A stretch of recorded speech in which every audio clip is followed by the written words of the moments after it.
It's probably about 2 years ago now when I moved to the Central Coast, which is about a couple of hours drive up north from Sydney. I found myself pretty isolated, pretty alone, and with lots of time on my hands. And I was like, I need to find a hobby or I need to do something. I need to put something in my life. And I was at my local coffee shop and there was this little flyer for a meditation place that was funnily enough around the corner from my house. It said, learn to meditate. And I was like, I'm on board. And there was one class that I went to only a couple of weeks ago that I've never walked away as inspired and as connected to one of the teachings that a Buddhist nun and resident teacher, Kelsang La Chog, was speaking about death. And she joins us in the studio right now because I suppose I've walked away so connected to some of the words you were saying. I thought you've got to come on the show and share them with everybody else. So welcome. Thank you. Thank you. The teaching was about death. Mm-hmm. It was in one of the inner peace classes, and which I think is already going to be shocking that that's the one thing you connect with, because people will be like, hold up. Because the first thing that you said, you go, all right, everybody, you're all going to die. And there was this awkward, nervous laughter because, of course, it's the one sure thing that is going to happen in life, but that can be really scary, I suppose, for people to contemplate, to think about. But then at the same time, and what I took away from your class was that can be super powerful. Absolutely, yeah. It gives us focus. It gives us something to really make sure that we're living each moment, because we're aware of the fact that we've only got so many moments available to us, and so it's a huge focusing power. I suppose one of the things that I've never really been too shaken up about is death. I kind of have seen it happen. I also feel like it's very personal to the human, but for some reason we all stick to it like it's our experience, other people's deaths.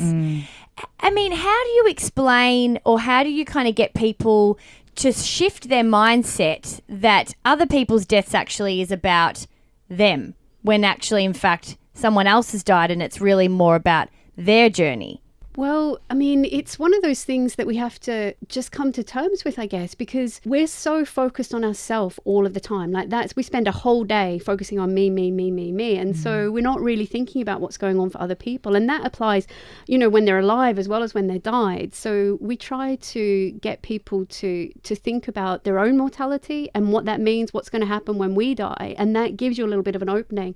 When other people die, you stop thinking about how it's affecting you, and you start thinking about where are they going, what's happening for them, and it actually helps you deal with people's death. It helps you kind of accept and kind of process when loved ones die, as well as preparing you for your own death as well. La Chog, when I walked out of that class, I was so inspired. I went home to my boyfriend, who is somebody that I don't know, likes to kind of put his fingers in his ears and go la la la la la when it comes to this kind of topic. And I said, all right, Zane, we're going to talk. We need to talk about death, because I feel we're dying. We're all going to die, and this is like a bit of a boot up the bum to really do what we want to love and make our lives great and find a bit of a purpose.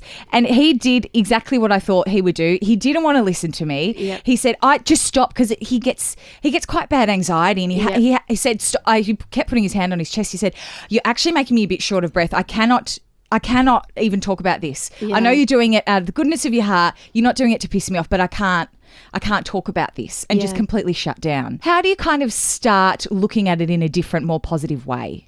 Well, I think the main point there is we are definitely going to die. There is nothing that is going to stop that from happening. And it's better to think about that now, to prepare for it now, than wait until it's hitting us. And because it's going to be so much more frightening if we haven't thought about it, we haven't prepared for it. So it actually helps us overcome anxiety, because we can prepare for our own death, but it also gives us such an appreciation for life. Like it completely cuts through the fear that we have of death if we take some time out to think about it.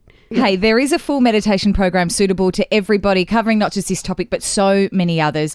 And if it's something that you think is up your alley, check it out, meditateinsydney.org or meditateinmelbourne.org. Kelsang La Chog, thank you so much for joining us. We really, really appreciate it. Thank you. Blah, blah, blah, blah, blah.